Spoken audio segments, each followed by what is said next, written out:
Salut tout le monde, ça c'est ce à quoi ressemblait mon niveau 9 Circles la dernière fois et aujourd'hui je vais vous montrer comment j'ai créé une nouvelle part entière. Alors j'ai commencé avec le layout. Wow, changement d'ambiance. Ouais bon, je me suis un peu éparpillé. Oh c'est si fun. Attendez un peu que je finisse. Eh bah c'était original. Je me suis réveillé il y a vraiment pas longtemps et je suis pas très prêt. Voilà. Vu que cette part est une ship et qu'elle s'inspire de la ship de 9 Circles, j'ai dû faire des structures en diagonale qui me font un peu penser aux structures de Wave d'un autre niveau. Mais mon plus gros problème pour commencer, c'est que la musique est à ce moment-là très puissante et elle me pousse à enchaîner des clics assez rapidement. Habituellement ce ne serait pas très dérangeant, mais ici les pulsations sont si fortes que je suis un peu obligé de représenter les notes avec des orbes plutôt qu'avec de simples clics de ship. Donc vous pensez bien que mettre 3 orbes espacés d'une case entre elles n'est pas très beau et un peu bizarre à jouer. Donc à l'aide de mes connaissances, j'ai dû improviser une solution. J'ai peut-être une idée. Et ouais. Finalement, je l'ai trouvé assez facilement car j'ai décidé d'utiliser une Square Orb. Ce sont des orbes qui semblent rien faire quand on tape dessus, mais en fait elles permettent d'activer des triggers et donc d'avoir un effet sur le niveau. Du coup, ce que j'ai fait, c'est que j'ai mis une de ces orbes dans la première structure et j'ai forcé son utilisation en décalant la prochaine structure. Cette structure en question est importante car elle a une Square Orb qui permettra au joueur d'être petit, ce qui lui ouvrira un passage dans la suite du niveau. Donc si le joueur n'active pas la première Square Orb, alors il finira dans le décor. Ensuite, j'ai une idée plutôt sympa qui va faire le charme de la part dans le futur. J'ai eu une idée. Si à la place de ces Soul Blades, on avait un genre de trou noir qui nous aspirait.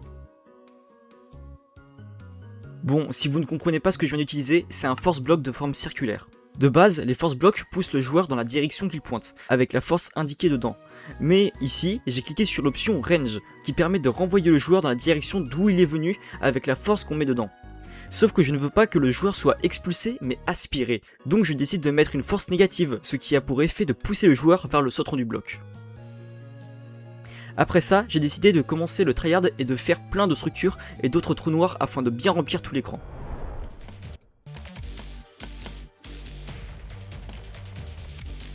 Ah, j'aime bien. Ensuite, j'ai continué le gameplay en ajoutant des orbes et en jouant bien avec la gimmick des Square Orbs. Là par exemple, celle-ci permet d'ouvrir un passage. Et là, je veux que dans cette partie-là, enfin la deuxième partie de la deuxième partie, le blaze de fou. Là, je veux que les trous noirs ils prennent une partie importante dans la deuxième partie, et je veux qu'ils soient centraux et qu'il y ait des trucs qui tournent autour. Comme vous l'aurez compris, la musique de cette partie est un peu divisée en deux, et une fois que j'avais fini la première partie, j'ai voulu changer de gimmick pour la suite et d'abandonner les Square Orbs. J'ai alors utilisé des trous noirs comme un centre de rotation où des blocs mortels tournent autour. Puis je me suis dit que cette partie serait un peu trop vite sans Grand Spike. J'ai donc décidé d'en faire un très simple juste pour remplir le sol. Puis j'ai continué ma gimmick de trou noir.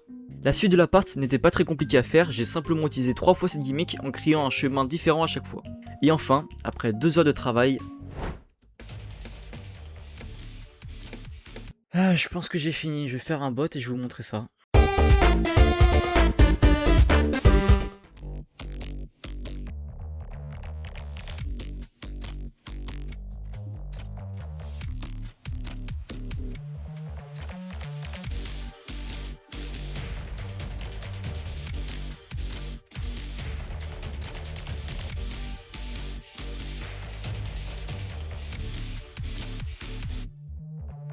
Hey. Ok, on va pouvoir passer à la déco maintenant. Juste avant de passer à la décoration, je voulais vous montrer une technique de flemmard.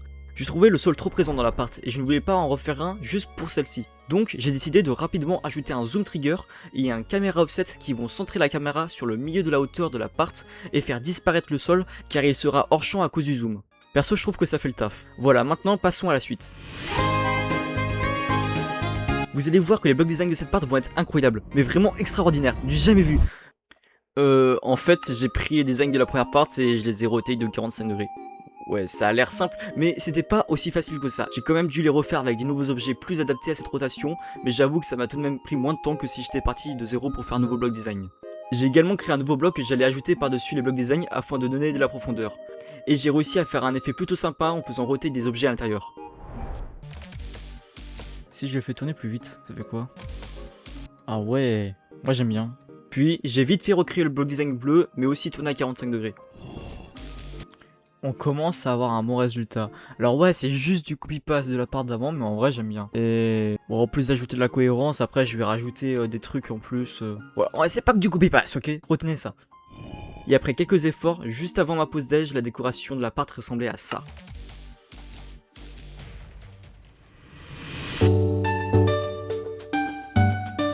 En pleine digestion, j'ai décidé de m'attaquer à la décoration du Ground Spike, que je ne trouvais pas très beau. J'ai donc utilisé des triangles noirs et des objets de 3DL afin de rester dans la vibe des diagonales qu'on suit dans toute l'appart. Après un copy-paste assumé, je les ai move un tout petit peu vers la gauche avec un move trigger afin de les rendre un peu plus dynamiques. Ensuite, j'ai enchaîné avec le design des trous noirs qui sont super importants dans l'appart, je devais donc ne pas les rater. Je suis parti sur une base de cercle, sur laquelle j'ai rajouté des particules de trait qui foncent vers le centre, pour bien indiquer qu'ils t'aspirent. Puis j'ai rajouté quelques petites glows rondes en son milieu pour le rendre un peu plus brillant. Enfin, j'ai fait ces contours avec des particules circulaires qui tournent sur elles-mêmes et une autre particule qui envoie des petites glows qui tournent autour du trou noir. Après un copy-paste évident, j'ai pu admirer le résultat et j'en étais pas peu fier.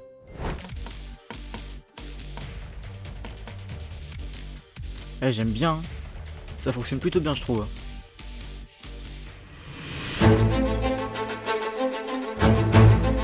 Alors là, je vais aller très vite dans l'explication, ce qui n'est pas du tout représentatif du temps que ça m'a pris. Comme à chaque fois quand je crée un niveau, l'étape la plus chiante mais la plus nécessaire, c'est le copy-paste du block design. Il faut le récupérer, le positionner, l'adapter et lui donner des effets pour chacune des structures du niveau. À chaque fois que je crée une part dans un niveau, ça me prend au moins la moitié du temps total que j'ai pris pour créer la part. C'était autant vrai pour la première part de ce niveau et pour la vidéo où j'ai remake Tidal Wave.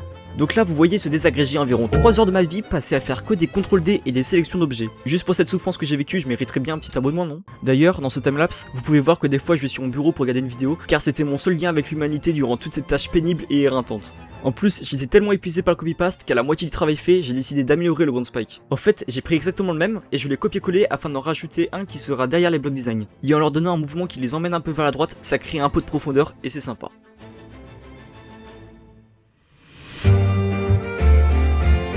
Bon, après le copy-paste, qui était très long, j'ai directement fait tous les moves des blocs et ça ressemblait à ça.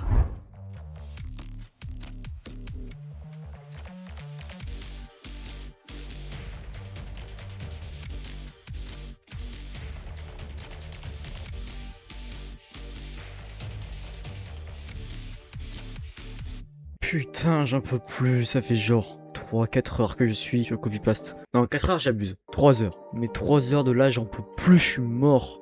Bon, il y a encore des choses à faire. Donc pour finir cette part, j'ai ajouté un petit background transparent qui reprend le pattern des blocs en diagonale et je trouve que ça a vraiment rajouté quelque chose. La part faisait tellement moins vide après ça.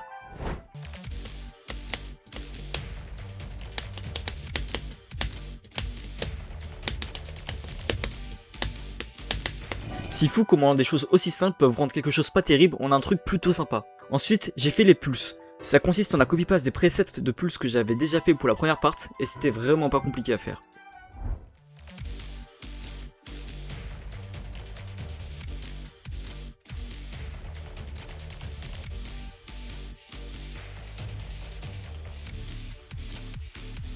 Ok, les pulses c'est fait. Après ceci, je suis allé me promener, partir redécouvrir les joies de la vie, puis à mon retour, j'ai continué avec la création du design des blocs qui tournent autour des trous noirs. D'ailleurs, pourquoi je les appelle les trous noirs alors qu'ils sont tous sauf noirs? C'est vraiment débile, je devrais peut-être les appeler trous roses. Non.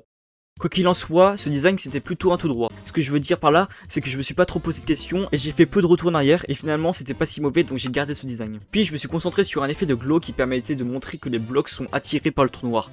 Cet effet n'était pas si simple à faire, mais en choisissant des objets animés de feu, j'ai pu recréer un peu une aura qui attire les blocs et j'ai trouvé le résultat sympa. Pour finir, écoutez cette partie de la musique.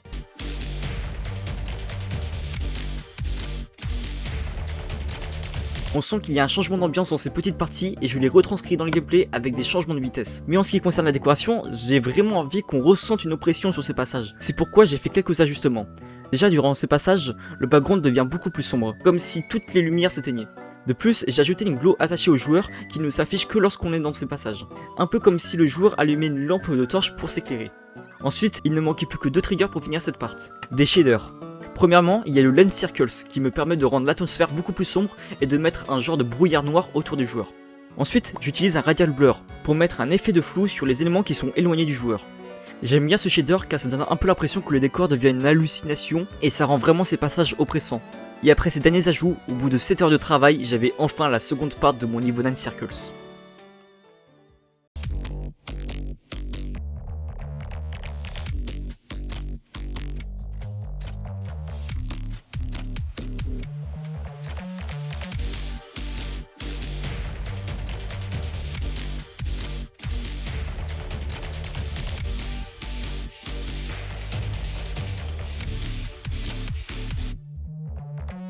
Je Je vous remercie sincèrement d'avoir suivi la vidéo jusqu'au bout, j'ai vraiment kiffé la faire. N'hésitez pas à vous abonner, liker et laisser un commentaire afin de me soutenir. Je suis de temps en temps en live sur Twitch où je bosse sur les prochains sujets de vidéos. En attendant, je vous dis bonne chance et salut!